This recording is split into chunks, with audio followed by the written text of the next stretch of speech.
ಅತ್ತಿಗೆ, ನೀನ್ ಅವಳನ್ನ ನಂಬುತ್ತೀಯಾ ಅನ್ನೋ ಕಾರಣಕ್ಕೆ ನನ್ನ ಮಗ ಇವಳನ್ನ ಒಪ್ಕೋಬೇಕಾ? ಅಂಥ ಕರ್ಮ ನನ್ನ ಮಗನಿಗಿನ್ನೂ ಬಂದಿಲ್ಲ. ನಾನ್ ಮೊದ್ಲಿಂದ ಹೇಳ್ತಾನೆ ಇದ್ದೀನಿ, ಇವಳು ನನ್ ಸೊಸೆ ಆಗಿ ಬೇಡ ಬೇಡ ಬೇಡ ಅಂತ.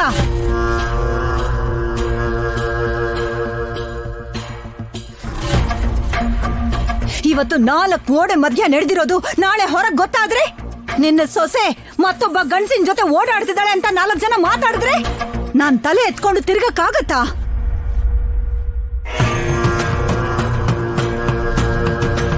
ನಿನ್ ಮಗಳು ಮತ್ತೊಬ್ಬ ಗಂಡಸಿನ ಜೊತೆ ತಿರುಗ್ತಿದ್ದಾಳೆ ಅಂತಂದ್ರೆ ನೀನು ಬೀದಿಲ್ ಕಾಲಿಡಕ್ಕಾಗತ್ತಾ? ಅಣ್ಣ, ನೀನ್ ದೊಡ್ಡ ಮನುಷ್ಯನಾಗಿ ತಿರ್ಗಕ್ಕಾಗತ್ತಾ? ಪಂಚಾಯತಿಲಿ ತೀರ್ಮಾನ ಕೊಡಕ್ಕಾಗತ್ತಾ?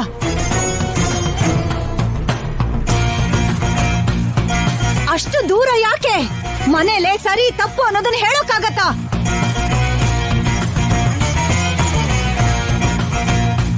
ಬೇಡ ದೇವ್ರೆ ಬೇಡ, ಇಂಥವಳು ನನ್ ಸೊಸೆಯಾಗಿ ಮಾತ್ರ ಬೇಡ.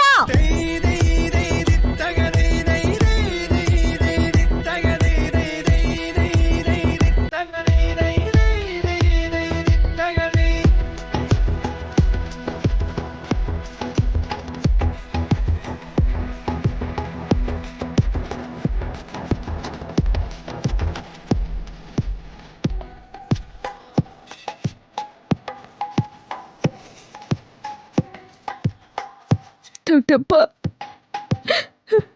ಈ ಊರಲ್ಲಿ ಈ ಮನೆಗಿರೋ ಬೆಲೆ ಏನು ಅಂತ ನನಗೆ ಗೊತ್ತು.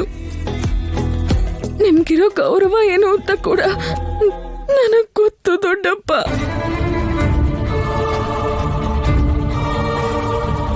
ಈ ಮನೇಲಿ ಇದ್ಕೊಂಡು ನೀವು ತಲೆ ತಗ್ಸೋ ಹಾಗೆ ಮಾಡುವಂತ ಕೆಲ್ಸನ ನಾನು ನನ್ನ ಪ್ರಾಣ ಹೋದ್ರೂ ಮಾಡಲ್ಲ ದೊಡ್ಡಪ್ಪ.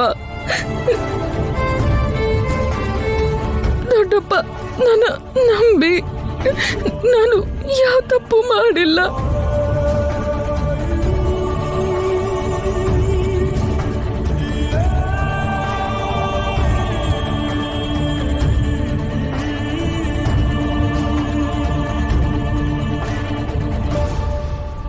ನಂಬ್ತೀನಮ್ಮ.